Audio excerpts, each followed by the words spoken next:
Assalamualaikum. Assalamualaikum warahmatullahi wabarakatuh. Bismillahirrahmanirrahim. Alhamdulillahi rabbil alamin. Wa bihi nasta'inu ala umurid dunya waddin. Wassalatu wassalamu ala asyrafil anbiya'i wal mursalin wa ala alihi wa sahbihi ajma'in. Wala hawla wala quwwata illa billahil aliyyil azim. Wala hawla wala quwwata illa billahil aliyyil azim. Wala hawla wala quwwata illa billahil aliyyil azim. Tidak ada daya dan kekuatan kecuali dari Allah Al-Ali, Zat yang maha tinggi, Al-Azim, Zat yang maha agung. Allahumma inna nas'aluka al-huda wa tuqa wal-afafa wal-ghina. Amin ya rabbal alamin. Para jamaah Majelis Taklim Ummahat Masjid Al-Amin, rahimani wa rahimakumullah. Alhamdulillah, pada pagi hari ini dengan izin Allah Azza wa Jalla, dengan taufiknya, kita bisa menghadiri majelis ilmu yang merupakan seutama-utamanya majelis.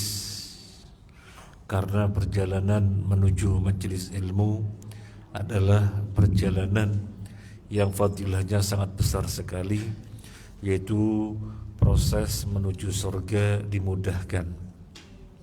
Nabi sallallahu alaihi wasallam bersabda, "Man salaka tariqan yaltamisu fi ilman, sahalallahu lahu bi tariqan ilal jannah."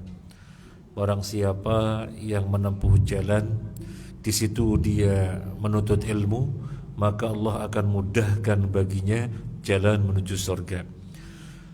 Para ummahat rahimani rahimakumullah, kajian kita Al-Lu'lu' wal Marjan dan sampai pada hadis menyinggung takdir. Maka pada pertemuan yang lalu kita sedang membahas takdir dengan buku saku yang sudah kita bagikan. Kita membahas secara lebih intens dengan buku saku tersebut.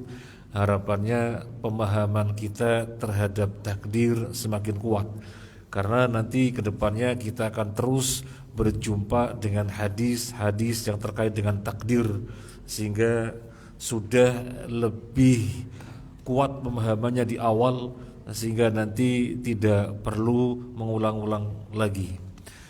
Para ummahat rahiman wa rahimakumullah, sebelum kita lanjutkan, kita akan murojaah dalam bentuk tanya jawab. Pak Yasin bertanya, Ibu yang menjawab. Sebelum kita lanjutkan, orang dikatakan pemahaman terhadap takdirnya benar, pemahamannya terhadap takdir benar kalau memahami kandungannya. Ada berapa kandungan? Ada 4. Yang pertama Allah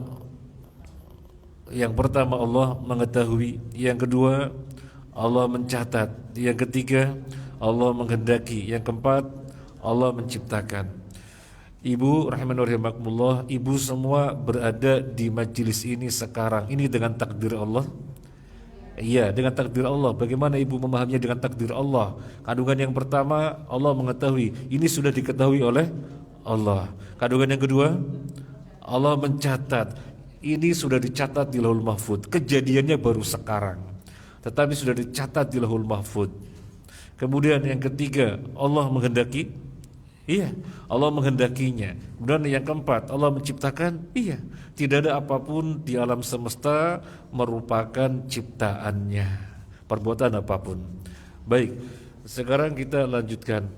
Ada orang mati bunuh diri, itu takdir Allah? Takdir Allah? Iya. Bagaimana ibu memahaminya? Kandungan yang pertama apa? Mengetahui. Itu sudah Allah ketahui, bahwasanya umur sekian-sekian orang tersebut akan matinya bunuh diri. Kandungan yang kedua apa? Yang kandungan yang kedua adalah Allah mencatat. Itu sudah Allah catat. Kandungan yang ketiga, Allah menghendaki. Apakah itu dikehendaki oleh Allah? Iya. Tidak ada apapun di alam semesta di mana rajanya hanya satu, yaitu Allah, maka semuanya dikehendaki oleh Allah. Baik Ibu, sekarang yang berikutnya Ibu konsentrasi nggih. Karena banyak orang itu akhirnya keblinger di dalam akidahnya gara-gara bab takdir nggak paham. Maka kita harus paham, bukan sekedar paham, dan bisa menjelaskan. Ibu rahimakumullah, apakah segala sesuatu itu dikehendaki oleh Allah? Ya, segala sesuatu dikehendaki oleh Allah. Bagaimana kita bisa memahami hal ini? Segala sesuatu dikehendaki oleh Allah. Tidak ada apapun kecuali pasti dengan kehendak Allah. Tidak ada apapun kecuali dikehendaki oleh Allah. Bagaimana logikanya? Logikanya bagaimana kok demikian? Ibu tentunya harus menjawab, alam semesta yang sangat besar ini Tuhannya adalah Allah. Ada Tuhan lain? Tidak ada, Tuhannya hanya satu, yaitu Allah. Maka apapun yang ada di alam semesta ini yang Tuhannya hanya satu, harus dikehendaki oleh Dia. Kalau dikatakan ada sesuatu yang di luar kehendaknya, berarti kita harus mengatakan ada Tuhan selain Allah, dan itu tidak mungkin karena Tuhan hanya satu. Sehingga kalau ditanya orang berzina dengan kehendak Allah, orang berzina dengan kehendak Allah, orang berzina dikehendaki oleh Allah? Iya, tidak ada apapun kecuali dikehendaki oleh Allah. Orang berbuat ketaatan dikehendaki oleh Allah? Iya. Orang berbuat kemaksiatan dikehendaki oleh Allah? Iya. Tidak ada apapun di alam semesta ini kecuali pasti dengan kehendak Allah. Logikanya tadi seperti tadi. Alam semesta ini sebuah kerajaan yang sangat besar. Rajanya berapa? Satu, hanya Allah alaihissalam, hanya Allah subhanahu wa ta'ala, hanya Allah azza wa jalla, dia raja. Kalau dikatakan ada sesuatu di alam semesta, di kerajaan yang sangat besar ini yang di luar kehendak Allah, berarti kita harus mengatakan ada raja lain, ada Tuhan lain selain Allah. Dan itu mustahil karena Tuhan hanya satu. Clear? Kemudian, apakah keimanan diciptakan oleh Allah? Iya. Apakah kekufuran diciptakan oleh Allah? Iya. Apakah kebaikan diciptakan oleh Allah? Iya. Apakah keburukan diciptakan oleh Allah? Iya. Dan kita sudah bacakan pertemuan yang lalu dalilnya, wa antu'mina bil qadari khairi wa syarrihi. Jadi baik dan buruk semuanya dikehendaki oleh Allah, baik dan buruk semuanya diciptakan oleh Allah. Maka ibu harus bisa menjelaskan, karena ini alam semesta sebuah kerajaan yang sangat besar, Tuhannya hanya satu, maka apapun yang ada di dalamnya pasti diciptakan oleh Allah. Entah berupa keimanan, kekufuran, entah berupa kebaikan, keburukan, entah berupa rajin, malas, entah berupa laki, perempuan, apapun, tidak ada sesuatu di luar kategori apapun. Itu diciptakan oleh Allah karena memang Tuhan hanya satu. Kalau dikatakan ada sesuatu yang tidak diciptakan oleh Allah, berarti kita harus mengatakan ada Tuhan lain selain Allah, dan itu mustahil karena Tuhan hanya satu. Nah, baik, itu yang sudah kita bahas. Sekarang kita akan melanjutkan dari pembahasan yang sudah kita bahas. Kita pahami, kita menjadi paham, berarti tidak ada apapun kecuali dikehendaki oleh Allah. Betul? Iya. Berarti tidak ada apapun kecuali diciptakan oleh Allah. Betul? Betul. Muncul pertanyaan, loh kalau begitu apakah manusia tidak punya kehendak? Loh kalau begitu apakah manusia tidak punya kemampuan? Kan muncul pertanyaan itu. Kalau segala sesuatu dikehendaki oleh Allah, maka muncul pertanyaan, berarti manusia gak punya kehendak dong. Kalau segala sesuatu diciptakan oleh Allah, maka muncul pertanyaan, berarti manusia tidak punya kemampuan. Dan nas-nasnya, ayat-ayatnya sudah kita bacakan pada pertemuan yang lalu, bahwa segala sesuatu dikehendaki oleh Allah, bahwa segala sesuatu diciptakan oleh Allah. Maka muncul pertanyaan tadi, maka harus kita bahas. Pertanyaan tersebut harus kita bahas. Ibu lihat halaman 8. Bukunya di bawah nih. Bawah. Ada yang belum dapat? Sudah dapat semua? Sudah dapat semua? Baik. Kalau ada yang belum dapat, ini saya siapkan. Okay. Baik, sekarang halaman 8.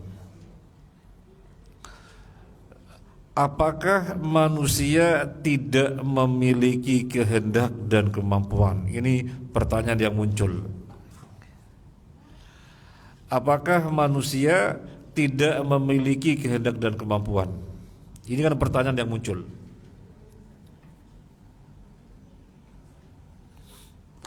Ibu sudah ketemu? Halaman 8.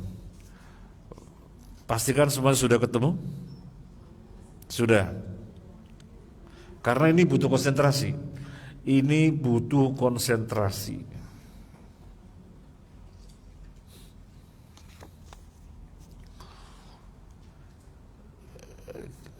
Jika merupakan keniscayaan bahwa wujud segala sesuatu itu dikehendaki dan diciptakan oleh Allah Azza wa Jalla, apakah berarti manusia tidak memiliki kehendak dan kemampuan? Sekali lagi ini pertanyaan yang muncul. Karena dari ayat-ayat yang sudah kita bahas sebelumnya menunjukkan segala sesuatu dikehendaki oleh Allah, segala sesuatu diciptakan oleh Allah. Kita ulangi pertanyaan yang muncul. Apakah berarti manusia tidak punya kehendak? Apakah berarti manusia tidak punya kemampuan? Kita lanjut. Tidaklah demikian.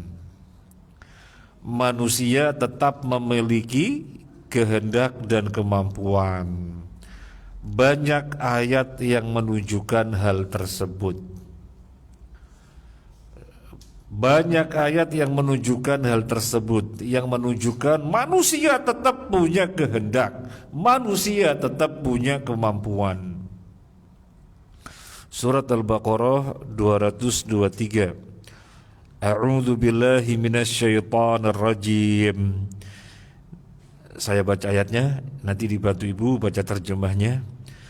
Nisa'ukum harthul lakum fa'atu harthakum anna syi'tum. Silakan Ibu.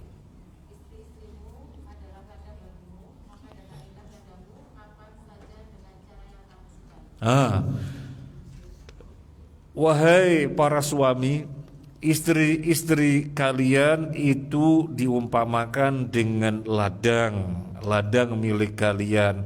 Maka silakan datangi ladang-ladang itu bagaimana kalian menghendakinya, menunjukkan manusia punya kehendak. Allah menyatakan manusia tetap punya kehendak. Yang berikutnya An-Naba 39. Faman syaa'a attakhadha ila rabbih ma'aba. Silakan.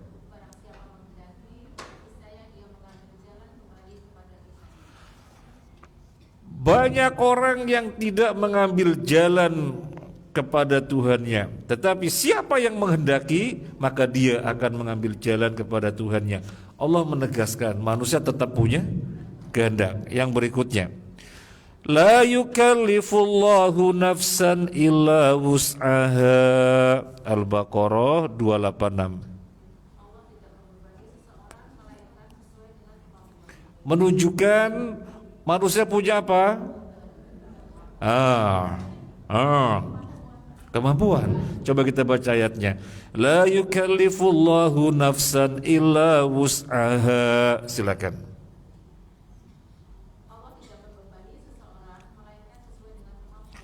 Melainkan sesuai dengan kemampuannya.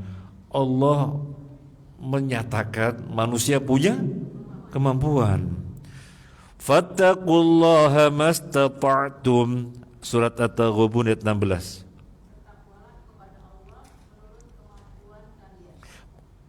Menyatakan manusia punya kemampuan. Kita baca yang dalam kurung. 4 ayat ini menunjukkan bahwa manusia juga memiliki kehendak dan kemampuan berbuat. Mungkin jadi bingung ya. Nas-nas yang sudah kita bacakan pada pertemuan yang lalu, Allah menyatakan segala apapun dikehendaki oleh Allah. Segala apapun diciptakan oleh Allah. Ternyata nas-nas yang lainnya menunjukkan bahwa manusia tetap punya kehendak. Manusia tetap punya kemampuan. Maka ada pertanyaan yang muncul. Pertanyaan muncul apa Ibu? Lihat halaman 9. Pertanyaan yang muncul. Bagaimanakah mengkompromikan 2 kelompok ayat Al-Quran yang zahirnya kontradiktif? Ayat-ayat yang lalu yang sudah kita bacakan menunjukkan segala apapun dikehendaki oleh Allah, segala apapun diciptakan oleh Allah. Sehingga pemahamannya, manusia enggak punya kehendak, manusia enggak punya kemampuan. Ternyata ayat-ayat pagi ini kita bacakan, yang baru saja kita bacakan menunjukkan manusia tetap punya kehendak, manusia tetap punya kemampuan. Nah, gimana mengkompromikan 2 kelompok ayat ini yang zahirnya bertentangan, yang zahirnya kontradiktif? Sebelum kita lanjut, kita mesti menegaskan, mungkin enggak terjadi pertentangan antara ayat dengan ayat? Tidak mungkin. Tidak mungkin. Mungkin enggak terjadi pertentangan antara Al-Quran dengan hadis yang sahih? Tidak mungkin. Tidak mungkin. Tapi ini kok zahirnya bertentangan ya? Saya ulangi lagi. Kelompok ayat-ayat yang pertama menunjukkan segala sesuatu dikehendaki oleh Allah, segala sesuatu diciptakan oleh Allah. Tetapi ayat-ayat yang baru tadi kita bacakan, Allah menyatakan manusia tetap punya kehendak, manusia tetap punya kemampuan. Loh, bertentangan dong. Loh, sekarang gimana mengkompromikan kedua kelompok ayat yang akhirnya kontradiktif? Kita baca halaman 9. Ibu konsentrasi Ibu. Kalau nggak konsentrasi nanti bisa salah paham. Yang ke-9 kita bacakan. Pada kelompok ayat-ayat di atas dipahami bahwa manusia sedikit pun tidak memiliki kehendak dan kemampuan. Semua yang terjadi adalah dikehendaki dan diciptakan oleh Allah Azza wa Jalla. Sementara pada poin D yang halaman 8. Sementara pada poin D, keempat ayat Al-Quran itu menunjukkan bahwa manusia juga memiliki kehendak dan kemampuan. Apakah kedua kelompok ayat-ayat tersebut bertentangan? Perlu ditegaskan. Perlu ditegaskan terlebih dahulu bahwa tidak mungkin ada ayat-ayat Al-Quran yang bertentangan, karena Allah bersifat dengan segala sifat kesempurnaan, maka tidak mungkin ada kekeliruan, kesalahan atau lupa. Kedua kelompok ayat yang zahirnya kontradiktif itu bisa dipahami sebaik-baiknya dengan melihat ayat yang merupakan titik temunya. Ibu garis bawahi. Kedua kelompok ayat yang zahirnya kontradiktif itu bisa dipahami sebaik-baiknya dengan melihat ayat yang merupakan titik temunya. Surat apa, ayat berapa? Surat At-Takwir ayat 29. Ini titik temunya. Ini titik temunya yang mempertemukan kedua ayat yang zahirnya bertentangan tadi. Kita bacakan ayatnya. Wa ma tasha'una illa ayyasha Allah. Wa ma tasha'una illa ayyasha Allahu Rabbul Alamin. Silakan.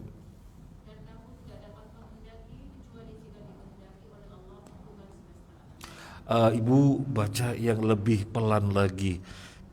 Dan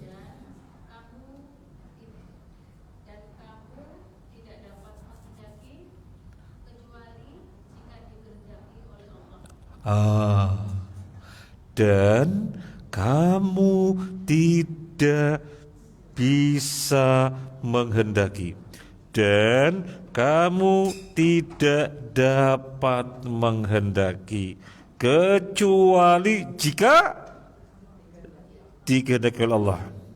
Ini ayat yang mempertemukan dua kelompok ayat yang zahirnya kontradiktif tadi. Saya ulangi lagi. Dan kamu tidak menghendaki kecuali jika dikehendaki oleh Allah, Tuhan semesta alam. Baik Ibu, kita lanjut. Ayat ini menunjukkan bahwa, masih konsentrasi Bung Ge, karena benar-benar kita harus fokus. Banyak orang keblinger di dalam bab takdir. Mohon maaf, sampai guru besar pun masih keblinger di dalam bab takdir. Kalau tidak Jabriyah ya Qadariyah. Kalau tidak Qadariyah Jabriyah. Maka kita fokus, bukan sekedar paham tetapi bisa memahamkan. Ayat ini menunjukkan bahwa kehendak manusia berada di bawah kehendak Allah Azza wa Jalla. Manusia berkehendak, iya, tapi katanya dalam ayat-ayat yang pertama yang kita bacakan bulan yang lalu, segala sesuatu dikehendaki oleh Allah. Loh, ternyata manusia masih punya kehendak. Ini jawabannya. Iya, manusia punya kehendak. Pahamilah, kehendak manusia berada di bawah kehendak Allah. Yang B, tidaklah manusia berkehendak, melainkan karena Allah menjadikannya bisa berkehendak. Kalau Allah Azza wa Jalla tidak menjadikannya berkehendak, niscaya manusia tidak pernah bisa berkehendak. Bisa dipahami Bu? Ini bahasanya harus bahasa yang memang pelan-pelan. Bahasanya bahasa yang memang pelan-pelan. Pemilihan kata-katanya juga kita carikan kata-kata yang bisa mudah dicerna. Kita ulangi lagi. Tidaklah manusia berkehendak, melainkan karena Allah menjadikannya bisa berkehendak.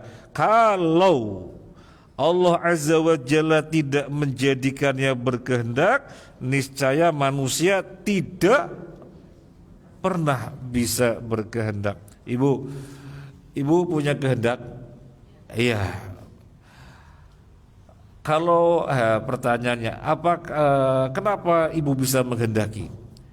Ibu punya kehendak? Iya. Loh, kok ibu punya kehendak? Kenapa ibu punya kehendak? Soalnya Allah menjadikan ibu berkehendak. Kalau Allah tidak menjadikan ibu berkehendak, apakah ibu bisa berkehendak? Tidak. Ini makna yang diambil dari ayat di atas. Sekarang kita bacakan ayat yang di bawahnya Ibu. Ayat yang merupakan titik temu. Qalu la taqata lana al-yawma bijaluta wa junudih. Qala alladhina yadhunnuna annahum mulaqullahi kam min fi'atin qalilatin ghalabat fi'atan katsiratan biiznillah wallahu ma'as sabirin. Al-Baqarah 249.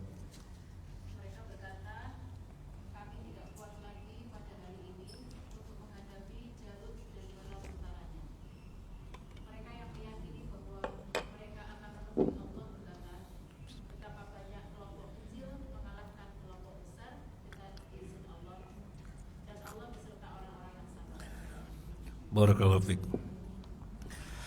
Ini tentang pasukan Talut dan pasukan Jalut. Yang muslim siapa? Talut apa Jalut? Ini tentang pasukan Talut dan pasukan Jalut. Yang muslim Talut apa Jalut? Yang muslim Talut. Yang muslim Talut. Nah, Jalut dan orang-orangnya mereka raksasa dan jumlahnya banyak. Talut dan orang-orangnya jumlahnya tidak sebanyak mereka, sehingga sebagian besar orang-orangnya Talut, pasukannya Talut, lari ngacir terbirit-birit meninggalkan medan perang. Yang tersisa tinggal sedikit. Apa perkataan orang-orang yang tinggal sedikit itu? Kam min fi'atin qalilatin ghalabat fi'atan katsiratan biiznillah wallahu ma'as sabirin. Betapa banyak jumlah yang sedikit bisa mengalahkan jumlah yang besar dengan izin Allah. Akhirnya peperangan itu dimenangkan oleh siapa? Oleh Talut. Padahal jumlahnya cuma sedikit. Baik, apa yang bisa diambil di sini? Yang pertama,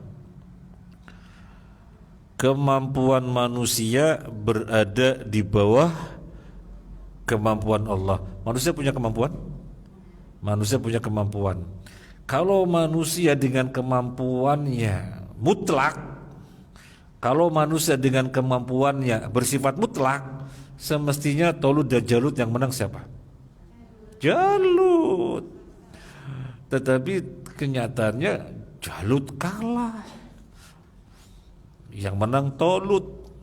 Maka ini faedah yang pertama, kemampuan manusia berada di bawah kemampuan Allah. Yang B, tidaklah manusia berbuat melainkan karena Allah menjadikannya mampu berbuat. Kalau Allah tidak menjadikannya mampu berbuat, niscaya manusia tidak pernah bisa berbuat apapun. Nah, ini surat Al-Baqarah 249 yang merupakan titik tengah antara nas-nas yang menunjukkan segala sesuatu diciptakan oleh Allah, yang menunjukkan manusia gak punya kemampuan. Sementara ada ayat-ayat yang menunjukkan manusia tetap punya kemampuan. Maka ini titik tengahnya. Yang sebelumnya, nas-nas yang sudah kita bahas pada pertemuan lalu menunjukkan segala sesuatu dikehendaki oleh Allah, sehingga dipahami manusia gak bisa menghendaki apa-apa, karena apapun dikehendaki oleh Allah. Ternyata ada nas-nas yang menunjukkan manusia tetap punya kehendak. Loh gimana, apakah bertentangan? Tidak bertentangan. Ini titik temunya. Surat apa tadi? At-Takwir ayat 29. Jadi sudah clear? Sudah clear? Ada ayat-ayat bertentangan? Tidak. Tapi pemahaman kita yang harus benar. Gak mungkin ada ayat-ayat bertentangan. Coba kita lihat di dalam kotak. adalah keliru. Orang yang berpandangan bahwa Allah lah yang berkehendak dan berbuat sementara manusia tidak sama sekali. Ini keliru. Keliru. Jadi segalanya itu dikehendaki oleh Allah dan diperbuat oleh Allah. Manusia nggak ada perbuatan, nggak ada kehendak, nggak ada perbuatan. Itu keliru. Ini pahamnya siapa? Pahamnya orang yang menyimpang. Pahamnya siapa? Pahamnya orang Jabriyah. Sehingga orang Jabriyah memandang manusia keberadaannya hanya seperti boneka, hanya seperti wayang yang dijalankan oleh dalang. Itu keliru. Kalau melihatnya nas-nas yang menunjukkan segala sesuatu itu dikehendaki oleh Allah, segala sesuatu itu diciptakan oleh Allah, lantas langsung disimpulkan kalau gitu manusia seperti wayang. Ya dia baru membaca ayat secara parsial. Dia belum membaca ayat-ayat yang lain yang menunjukkan manusia juga tetap punya kehendak dan kemampuan. Loh, katanya semuanya dikehendaki oleh Allah, semuanya diciptakan oleh Allah. Iya betul, tapi manusia juga berkehendak dan berkemampuan. Loh, bertentangan? Tidak bertentangan. Ini ayat yang mempertemukan. Manusia punya kehendak, tetapi kehendaknya di bawah kehendak Allah. Kalau Allah tidak menjadikan manusia berkehendak, maka manusia tidak pernah bisa menghendaki apapun. Jadi manusia berkehendak karena Allah menjadikannya bisa berkehendak. Sama, manusia punya kemampuan, punya. Tapi kemampuan manusia di bawah kehendak, di bawah kemampuan manusia. Manusia tidak mampu berbuat apapun kalau Allah tidak menjadikannya mampu berbuat. Jadi manusia mampu berbuat karena Allah menjadikannya mampu berbuat. Clear Ibu? Clear. Gak ada ayat bertentangan. Nah sekarang pertanyaannya begini. Berarti segala sesuatu dikehendaki oleh Allah. Keimanan iya, kekufuran iya, kemudian ketaatan iya, kemaksiatan iya, kemudian berinfak iya, korupsi iya. Lah kalau semuanya dikehendaki oleh Allah itu, kenapa kemudian orang yang nyolong dipertanggungjawaban nanti kemudian dimasukkan dalam neraka? Kenapa orang yang zina dimintai pertanggungjawaban kemudian dimasukkan dalam neraka? Berarti Allah dolim. Muncul pertanyaan itu ya Bu? Muncul ya? Muncul. Jawabannya gimana? Kita bahas Ibu yang berikutnya. Halaman 10, subjudul F. Judulnya apa itu? Judulnya apa? Ada dua macam kehendak Allah. Harus dipahami. Ada dua macam kehendak Allah. Yang pertama kehendak kauniyah. Yang kedua kehendak syariah. Ini pelan-pelan Ibu. Nanti kalau misalnya ada di antara Ibu yang kurang bisa memahami, sampaikan saja. Yang pertama kehendak kauniyah adalah kehendak yang terkait dengan hukum kausalitas. Apa hukum kausalitas? Hubungan sebab akibat. Itu kauniyah. Adalah kehendak yang terkait dengan hukum kausalitas.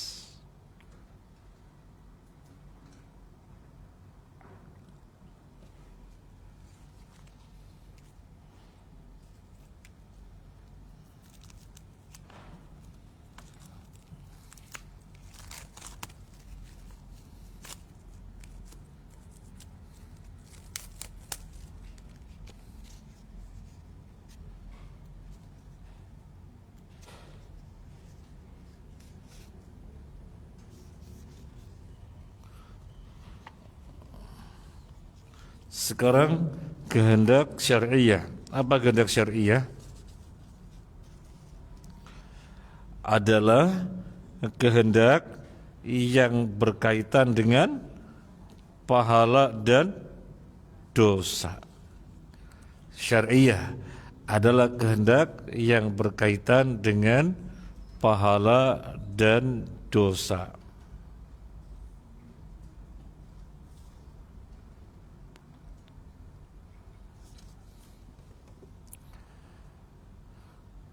Coba ibu ditanya, kehendak kauniyah, kehendak yang terkait dengan apa? Kausalitas, keterkaitan atau hubungan sebab akibat. Kalau syariah, kehendak yang terkait dengan pahala dan dosa. Kita sudah mengetahui dari pembahasan di atas bahwa segala apapun yang baik dan buruk tidaklah terjadi melainkan dengan kehendak Allah. Mari kita pahami baik-baik. Ibu yang jawab ya Bu, ibu yang jawab. Apakah orang merampok dengan kehendak Allah? Ya. Apakah orang mencuri dengan kehendak Allah? Apakah orang berinfak dengan kehendak Allah? Apakah orang berdakwah dengan kehendak Allah? Apakah orang berzina dengan kehendak Allah? Apakah orang berbuat maksiat dengan kehendak Allah? Apakah anak yang birrul walidain dengan kehendak Allah? Apakah anak durhaka kepada orang tuanya dengan kehendak Allah? Nah, jika orang berbuat keburukan dengan kehendak Allah, lalu kenapa Allah memasukkannya ke dalam neraka? Saya ulangi lagi. Jika orang berbuat keburukan dengan kehendak Allah, lalu kenapa Allah memasukkannya ke dalam neraka? Bukankah ini kezaliman? Tunggu dulu, Anda jangan terburu-buru. Nah, jangan terburu-buru menyimpulkan. Tunggu dulu, Anda jangan terburu-buru. Kita lanjut. Jangan terburu-buru ya Bu. Jangan terburu-buru, kita lanjut. Allah Azza wa Jalla tidak pernah berbuat dolim dan tidak pernah menghendaki kedoliman bagi hambanya. Dia Azza wa Jalla tegaskan an Abi Dzar anin Nabi sallallahu alaihi wasallam fima rawa anillahi tabaraka wa ta'ala anahu qala ya ibadi inni haramtu zulma ala nafsi wa ja'altuhu bainakum muharrama fala tadzalamu. Rawahu Muslim. Silakan Ibu.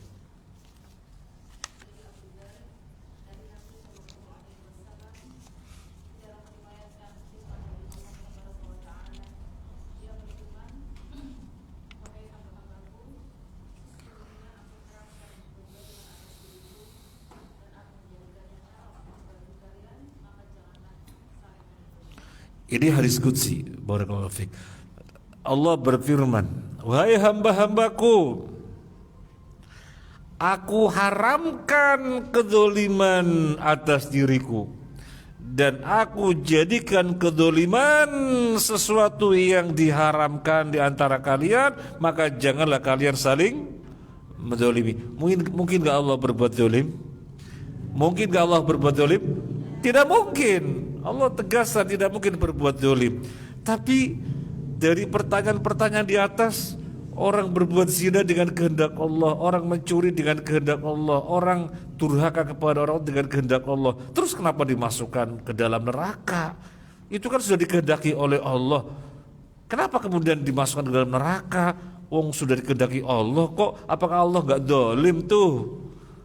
Tunggu dulu, Anda jangan terburu-buru. Kita lanjut.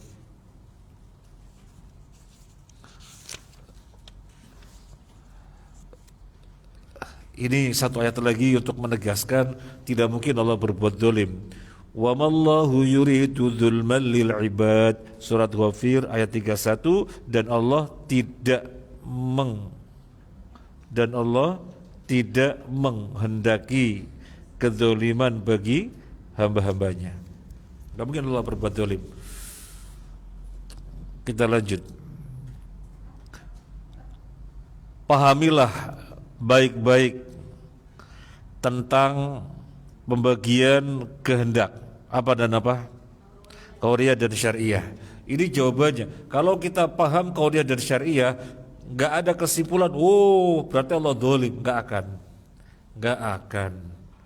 Kalau paham kauniyah dan syariah. Coba diulangi lagi. Kauniyah kehendak terkait dengan apa?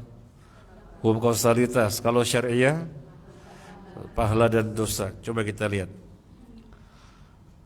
Orang merampok, mencuri, berzina, berbuat maksiat, durhaka kepada orang tua dan lain-lain adalah dengan kehendak Allah yang sifatnya kauniyah bukan syariah. Ibu garis bawahi, sifatnya kauniyah bukan syariah. Ibu garis bawahi. Artinya Allah lah yang menjadikan manusia bisa berkehendak. Tinggal manusia itu sendiri menggunakan kehendak tersebut untuk apa. Jadi siapa yang mewujudkan kejahatan? Jelas manusia yang mewujudkannya. Maka wajar jika manusia yang diminta pertanggungjawaban dan menanggung resiko dosa, bukan Allah yang menanggungnya. Karena secara syariah Allah tidak pernah menghendaki hamba-hambanya berbuat keburukan, merampok, mencuri, berzina, berbuat maksiat, durhaka kepada orang tua dan lain-lain.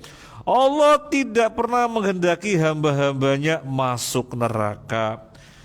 Yang Dia Azza wa Jalla kehendaki adalah agar semua manusia beragama Islam dan berbuat ketaatan lalu masuk surga. Itu yang Allah kehendaki secara syariah. Berarti mencuri, berzina, merampok dan seterusnya bukan kehendak Allah secara syariah, secara kauniyah.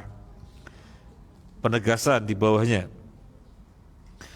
Perbuatan manusia yang baik dan buruk seluruhnya dinisbatkan kepada kehendak Allah, karena Allah lah yang menjadikan manusia berkehendak.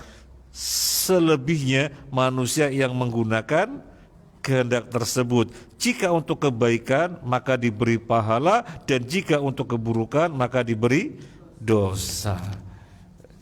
Jadi sebagaimana manusia yang Allah jadikan berkehendak, maka dia berkehendak. Dia menggunakan kehendak itu untuk sholat, untuk taklim, untuk infak, untuk birrul walidain. Allah kasih pahala. Nah, orang yang lain bisa berkehendak karena Allah menjadikannya berkehendak.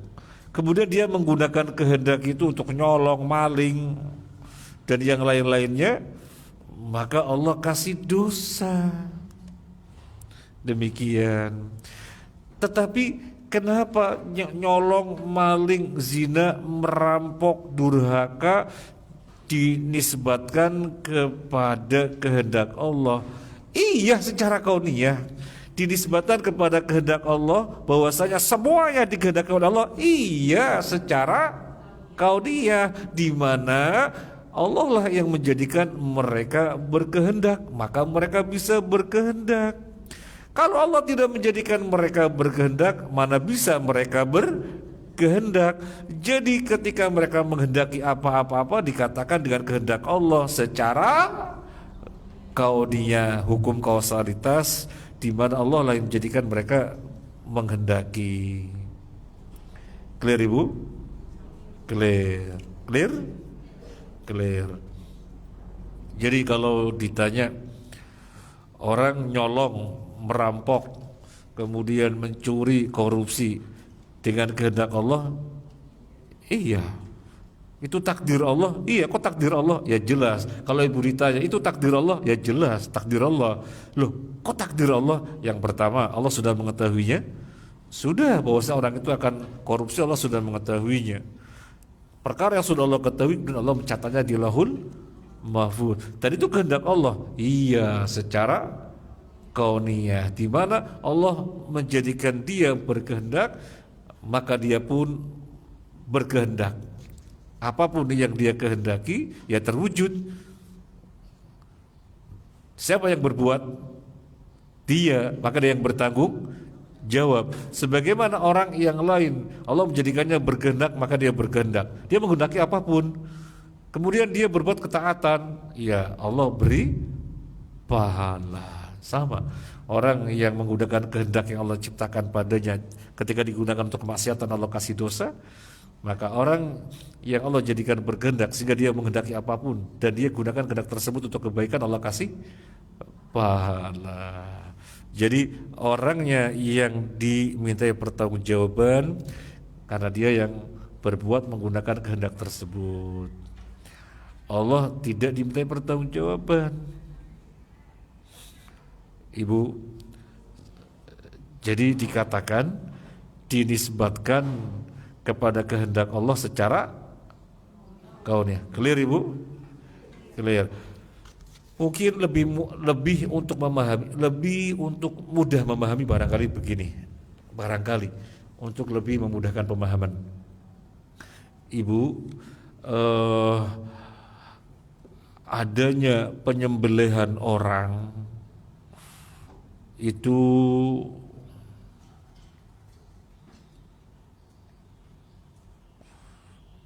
disebabkan oleh pandai besi. Jadi itu penyembelihan orang disebabkan oleh pandai besi. Apakah pandai besi kemudian bertanggung jawab? Tidak. Terus kenapa dinisbatkan kepada pandai besi? Karena pandai besi yang membuat pisau. Tetapi pandai besi tidak pernah menghendaki dari membuat pisaunya untuk menyembelih orang. Yang dia kehendaki untuk menyembelih sapi dan kambing. Jadi pandai besinya tidak dimintai pertanggungjawaban. Barangkali begitu untuk memudahkan pemahaman barangkali. Jadi ibu harus mengetahui apapun di alam semesta di mana raja hanyalah satu, maka apapun yang ada di dalamnya harus dikehendaki oleh raja itu, harus diciptakan oleh raja itu, oleh Tuhan itu. Kalau dikatakan sesuatu ada yang dikehendaki bukan oleh Allah, ada yang diciptakan bukan oleh Allah, maka kita harus mengatakan ada Tuhan lain selain Allah, dan itu mustahil karena Tuhan hanya satu. Maka kita harus mengimani apapun antu'mina bil qadari khairihi wa syarrihi. Tapi nanti kehendak ada pembagiannya, kauniyah dan syar'iyah. Nah,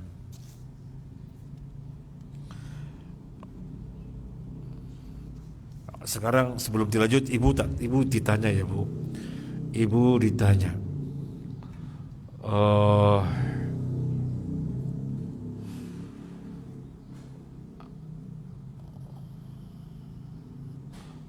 orang mati bunuh diri, ya takdirnya memang demikian. Orang mati bunuh diri, ya takdirnya memang demikian. Loh kok takdir? Ya semuanya ditakdirkan oleh Allah. Berarti dia mati bunuh diri itu ditakdirkan oleh Allah. Ya iya sih, masa ada yang tidak ditakdirkan oleh Allah? Ibu menjawab bagaimana? Yang pertama, kandungan takdir apa Ibu? Kandungan takdir yang pertama apa Ibu? Kandungan takdir yang pertama menopo Ibu? Ibu,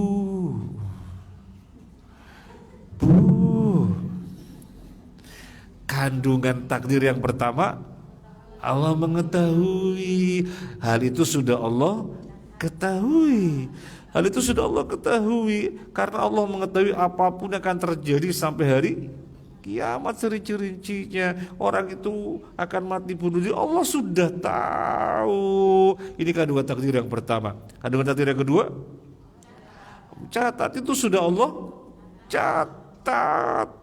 Kandungan takdir yang ketiga, Allah menghendaki, itu sudah Allah kehendaki. Sudah. Loh, berarti dia bunuh diri kehendaki oleh Allah. Ya iya.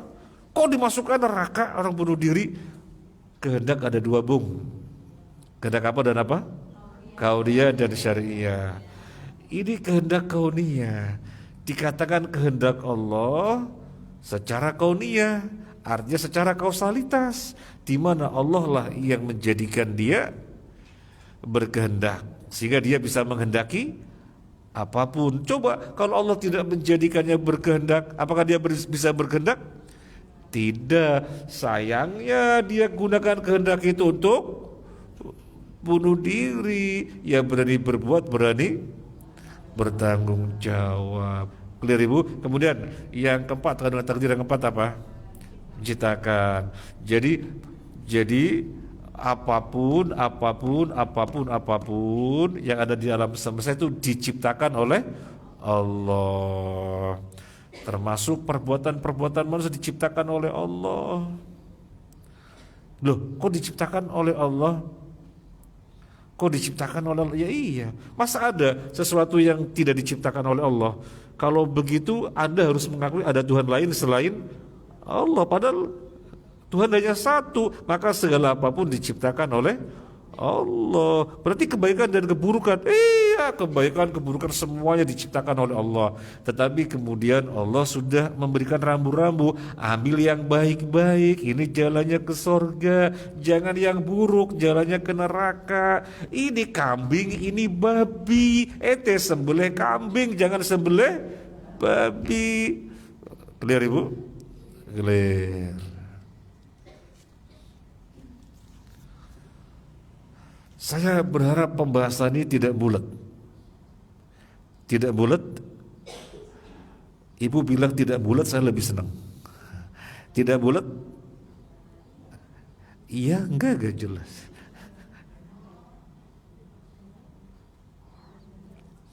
Mungkin yes apa no? Yes or no? Yes bulat. No. Baik, Ibu.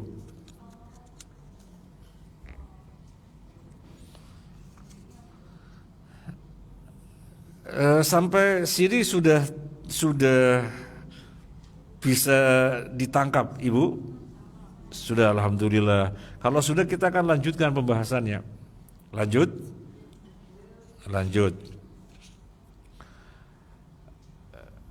Ibu, sebelum kita lanjutkan dengan melihat buku, saya akan bertanya kepada Ibu. Ibu menjawab, Bu, takdir bisa diubah apa enggak?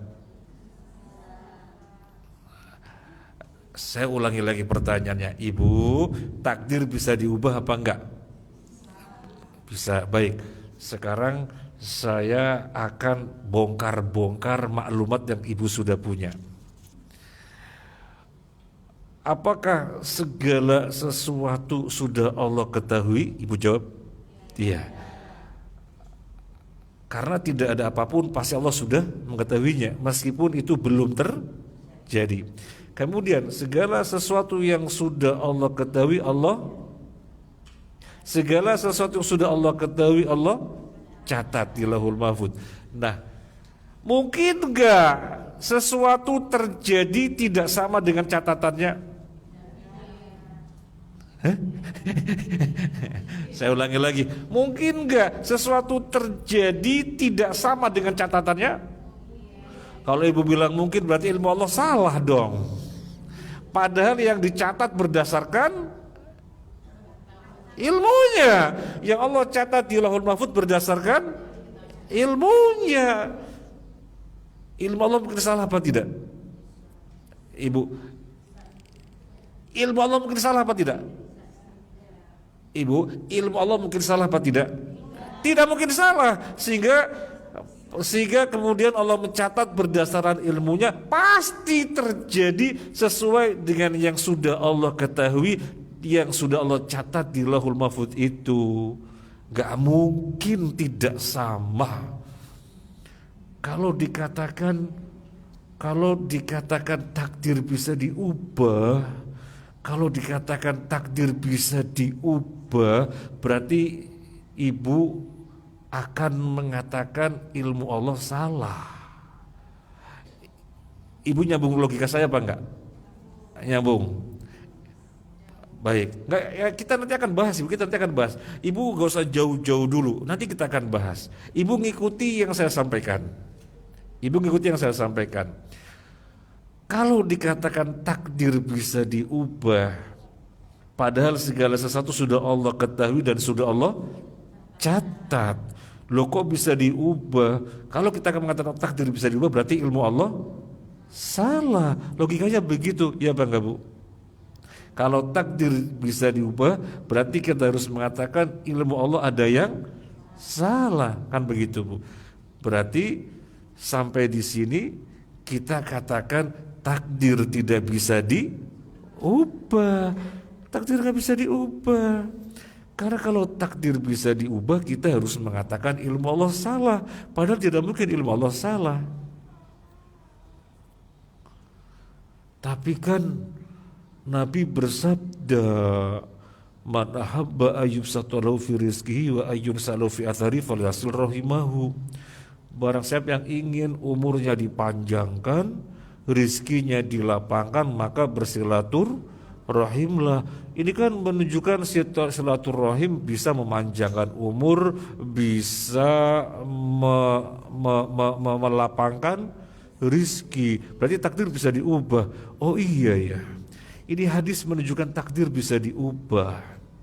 Kemudian Nabi bersabda, la yaruddu al-qada'a illa ad-du'a, atau kama qala Nabi, tidak bisa ada yang menolak takdir kecuali doa.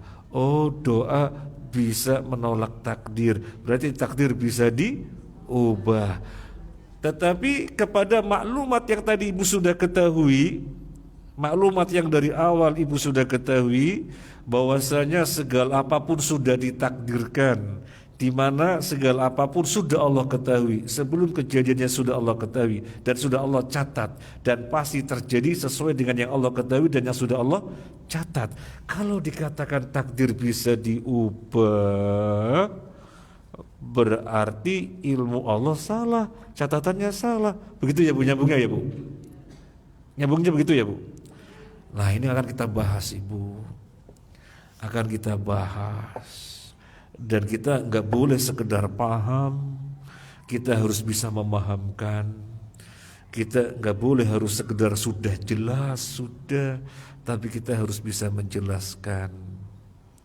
Baik Ibu, sebelum dilanjut saya ulangi lagi. Maklumat yang tadi sudah kita bahas menunjukkan takdir diubah apa tidak? Tidak. Karena segalanya sudah Allah ketahui, dan segalanya yang Allah ketahui sudah Allah catat, maka pasti terjadi sesuai dengan yang Allah ketahui, yang sudah dicatat di Lauhul Mahfuz itu. Maka takdir tidak bisa diubah. Kalau dikatakan takdir bisa diubah, lah ilmu Allah salah dong, catatannya salah dong. Nah, itu menunjukkan takdir gak bisa diubah. Sementara hadis-hadis yang tadi kita bacakan menunjukkan takdir bisa diubah. Kayak bertentangan apa tidak Bu? Kayak bertentangan. Yuk kita bahas. Ibu sudah siap membahas? Siap? Ibu ngantuk apa enggak? Yang ngantuk dicubit. Yang ngantuk dicubit, yang cubit dingantuk. Baik Bu, kita lanjutkan.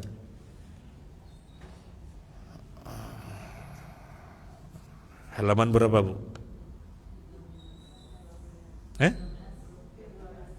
13, halaman 13. Saya sebenarnya sudah tahu halaman 13 Ibu, cuma pengen tahu Ibu ngantuk apa enggak ya. Apakah takdir bisa diubah? Nah, ini judulnya. subjudul apakah takdir bisa diubah?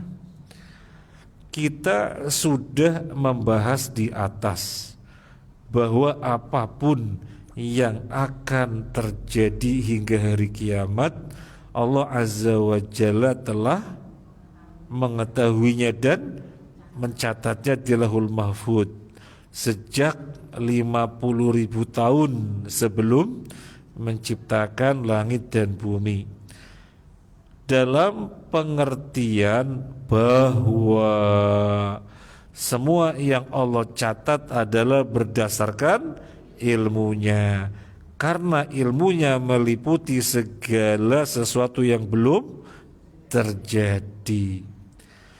Jika dikatakan takdir bisa diubah,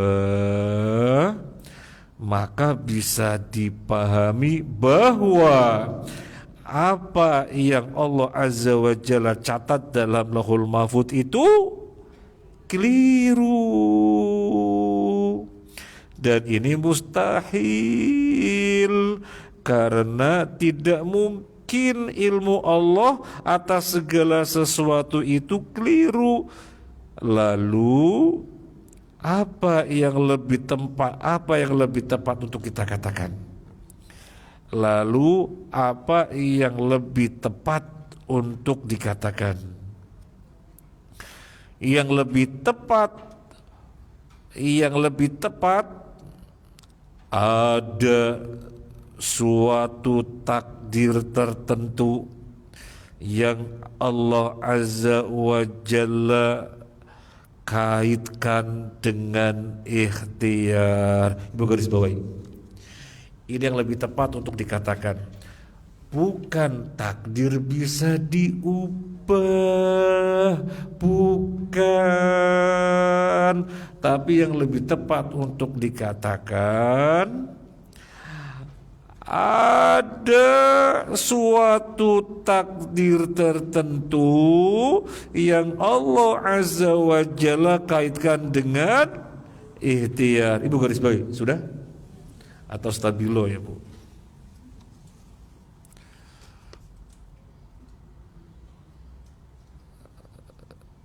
Sebelum dilanjut saya ulangi lagi. Bukan takdir bisa diubah,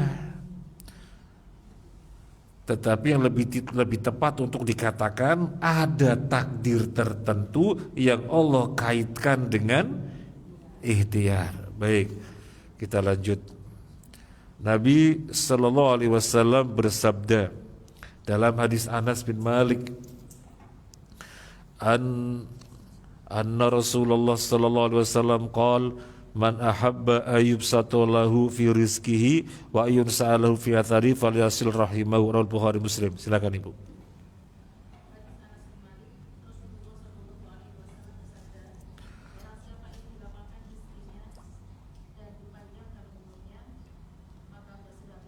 Ya, hadis Bukhari Muslim. Barang siapa yang ingin dilapangkan rizkinya dan ingin dipanjangkan umurnya, maka bersilaturahimlah.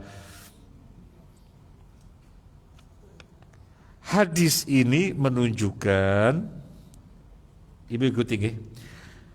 Hadis ini menunjukkan seseorang bisa dipanjangkan umurnya atau dilapangkan rizkinya dengan ikhtiar yang berupa silaturahim.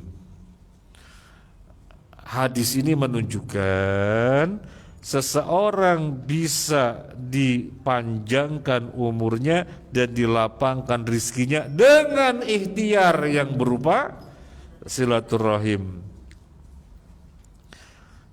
Takdirnya tercatat A. Ibu ikuti nggih. Takdirnya tercatat A. Jika seseorang ikhtiar yang berupa silaturahim, maka umurnya 100 tahun misalnya. Jika tidak, maka umurnya 60 tahun. Takdir mana yang berlaku 100 tahun atau 60 tahun? Tergantung orangnya, silaturahim atau tidak. Kalau silaturahim, maka takdir yang berlaku 100 tahun. Kalau tidak, maka 60 tahun. Kenapa? Karena untuk orang tersebut Allah kaitkan takdirnya dengan ikhtiar. Karena untuk orang tersebut Allah kaitkan takdirnya dia dengan ikhtiar. Jadi di dalam catatannya orang ini umurnya 100 tahun kalau silaturahim. Kalau tidak silaturahim 60 tahun. Yang mana? 100 apa 60? 60 apa 100 tergantung dia. Soalnya takdirnya dikaitkan dengan ikhtiar. Kita lanjut Bu, yang B. Ibu ikut tinggi. Saya tidak mau ada ibu yang ngantuk, nggak mau. Ya. Yang B, yang ngantuk bayar kafarot. Nyembelih kambing kafarotnya. Yang B, jika seseorang ikhtiar yang berupa silaturahim, maka rizkinya 500 juta misalnya Ibu. Jika tidak, maka rizkinya 300 juta misalnya.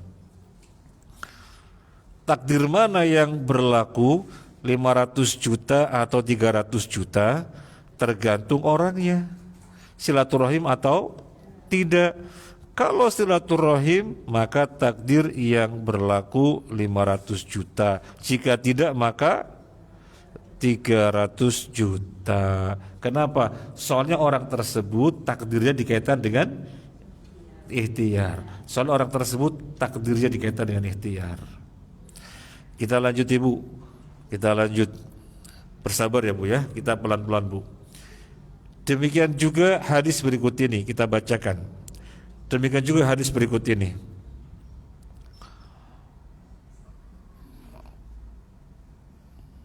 An Salman qala Rasulullah sallallahu alaihi wasallam la yaruddu al-qada illa du'a wa la yazidu fil umur illa al-bir, rawahu Tirmidzi. Silakan.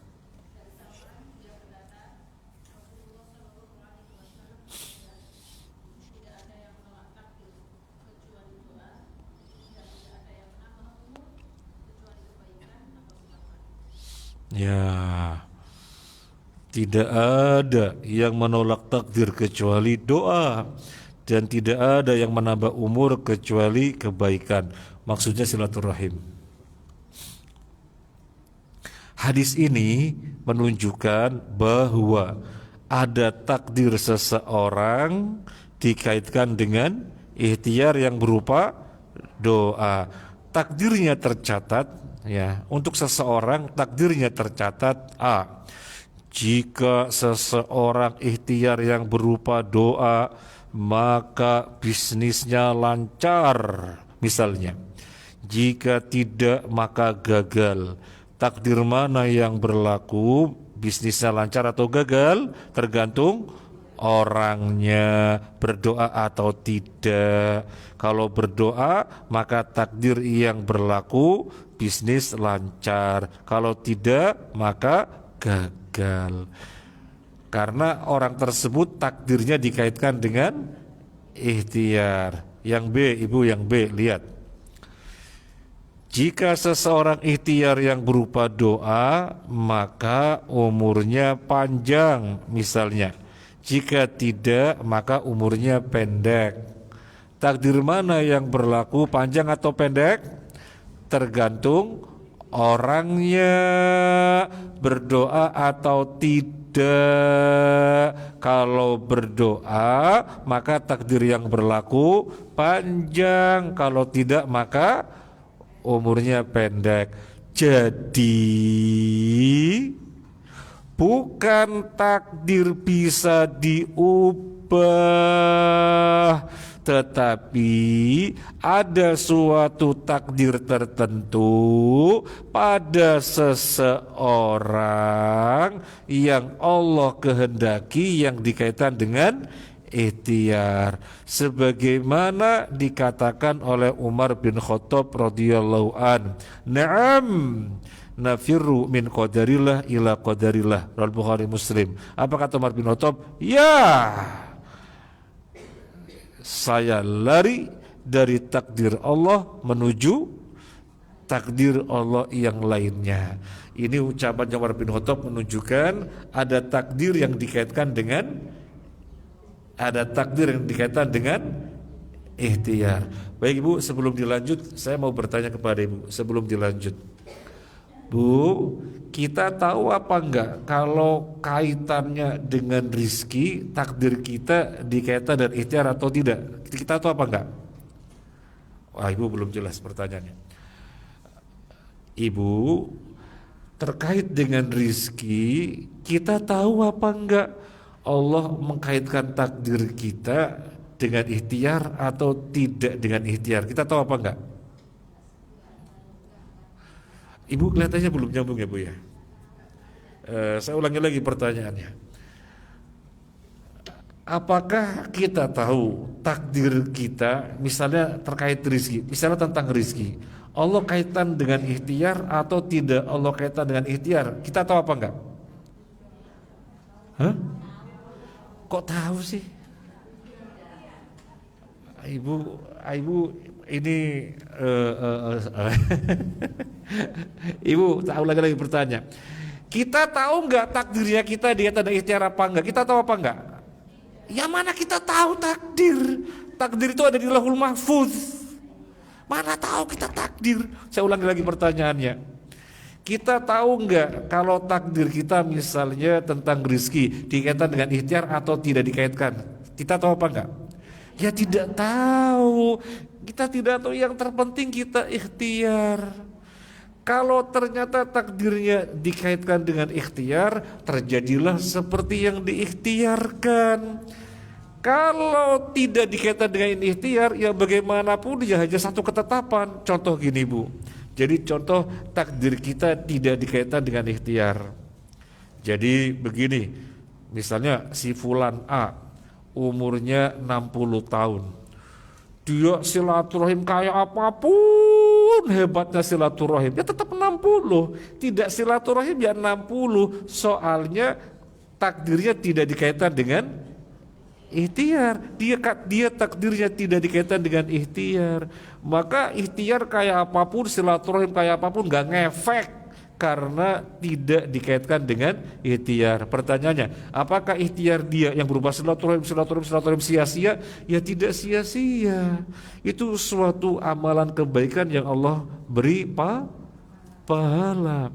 Kemudian misalnya seseorang sakit, dia tahu nggak kalau kesembuhan yang sedang dia inginkan Allah kaitan dengan ikhtiar atau tidak? Dia tahu apa enggak? Ya nggak tahu, mana ada orang tahu takdirnya. Sudah, yang terpenting ikhtiar, beli obat misalnya, terapi misalnya, ke dokter sana ke dokter sini. Kalau ternyata Allah kaitan dengan ikhtiar, terjadilah seperti yang diikhtiarkan. Kalau ternyata tidak, Allah tetapkan satu ketetapan. Jadi dia sakit tidak akan pernah sembuh sampai matinya. Jadi berobat kayak apapun, ke dokter dimanapun, ya nggak berubah, sakit tetap sakit sampai matinya.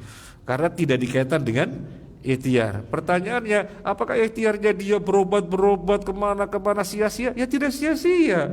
Allah beri pahala atas kesabarannya. Nah sekarang Ibu, saya ulangi lagi. Ibu bisnisnya sukses atau tidak? Apakah Ibu tahu takdir tentang bisnis Allah kaitan dengan ikhtiar atau tidak? Ibu tahu apa enggak? Ya tidak tahu. Yang terpenting ikhtiar. Kalau ternyata Allah takdirkan dikaitkan dengan ikhtiar, terjadilah seperti yang diikhtiarkan. Kalau ternyata Allah hanya tetapkan satu ketetapan, gagal misalnya, ikhtiar kayak apapun ya nggak ngefek. Pertanyaannya, apakah ikhtiar tersebut lantas sia-sia? Ya tidak, Allah berikan pahala atas upayanya, perjuangannya dengan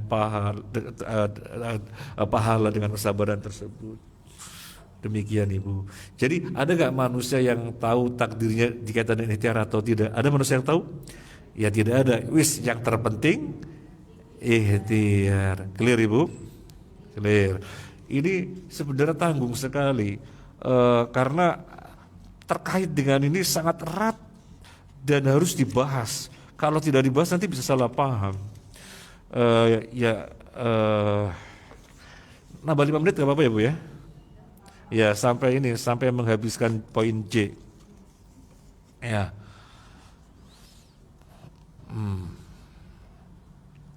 Yang berikutnya, permasalahan. Coba Ibu yang baca, saya yang dengarkan. Nunggu Ibu, yang pelan ya Bu. Permasalahan.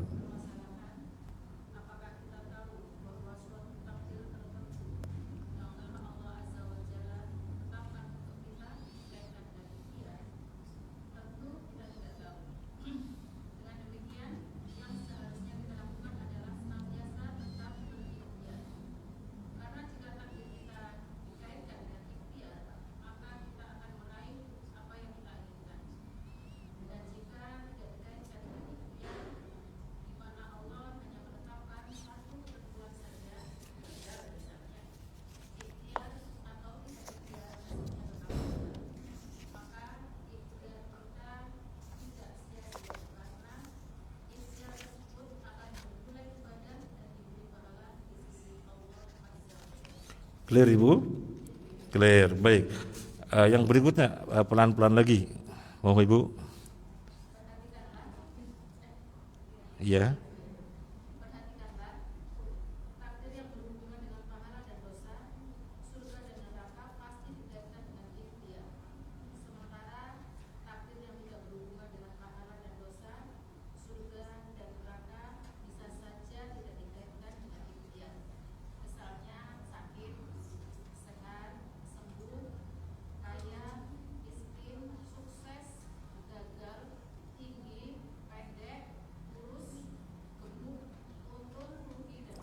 Baik, Ibu siapkan pulpen ya, tambahin keterangan biar lebih bisa mudah dipahami. Perhatikanlah takdir yang berhubungan dengan, itu ditambah takdir yang berhubungan dengan meraih pahala dan ditambah meraih. Takdir yang berhubungan dengan meraih pahala dan menghindari dosa. Meraih surga dan menghindari neraka. Pasti dikaitkan dengan ikhtiar. Sementara takdir yang tidak berhubungan dengan meraih pahala dan menghindari dosa, meraih surga dan menghindari neraka, bisa saja tidak dikaitkan dengan ikhtiar. Jadi yang pasti dikaitkan dengan ikhtiar adalah yang terkait dengan meraih pahala, menghindari dosa, meraih surga, menghindari neraka. Itu pasti dengan ikhtiar. Adapun yang tidak terkait dengan meraih pahala, menghindari dosa, tidak terkait dengan meraih surga, menghindari neraka, maka ada kalanya Allah kaitan dengan ikhtiar, ada kalanya tidak Allah kaitan dengan ikhtiar. Contohnya apa? Yang tidak terkait dengan meraih pahala, menghindari dosa, yang tidak terkait dengan meraih surga, menghindari neraka. Contohnya apa? Contohnya sakit. Maka bisa saja Allah kaitan dengan ikhtiar atau tidak. Kalau seseorang dikaitkan dengan ikhtiar, ketika dia berikhtiar, maka akan terjadi sesuai dengan diikhtiarkan. Kalau Allah tidak kaitan dengan ikhtiar, Allah tetapkan satu ketetapan, sakit, dia ikhtiar kayak apapun, gak ngefek, gak ada artinya. Itu kalau Allah tidak kaitan dengan ikhtiar. Kemudian misalnya apa? Sehat, sembuh, kaya, miskin. Kaya atau miskin Bisa saja Allah kaitan dengan ikhtiar dan bisa saja Allah tidak kaitan dengan ikhtiar. Contoh, ada orang nggak ikhtiar tapi kaya raya, nggak pernah jungkir balik, kepala jadi kaki, kaki jadi kepala, banting keringat, kuras tulang, nggak pernah. Tapi jadi kaya raya, padahal nggak pernah ikhtiar sedikit pun. Oh, dia lahir dari seorang ayah ibu yang memiliki harta 7 turunan tidak habis. Dia nggak pernah ikhtiar.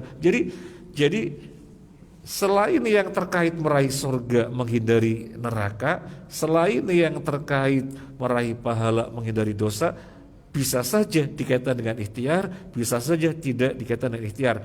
Tetapi yang terkait meraih surga, menghindari neraka, meraih pahala, menghindari dosa, pasti dikaitkan dengan ikhtiar. Jadi kalau ada ungkapan begini, ya saya kalau takdirnya sehat ya sehat, kalau enggak ya enggak, maka benar, karena ini non surga, non neraka, non pahala, non dosa. Tapi kalau ada orang mengatakan begini, ya saya kalau takdirnya surga ya surga, ya saya nggak usah berbuat, kalau tidak surga surga, bisa apa enggak? Enggak bisa, karena meraih surga, menghindari neraka pasti harus dengan ikhtiar. Adapun yang non meraih surga, non menghindari neraka, itu bisa dengan ikhtiar dan bisa tidak. Clear Ibu? Clear.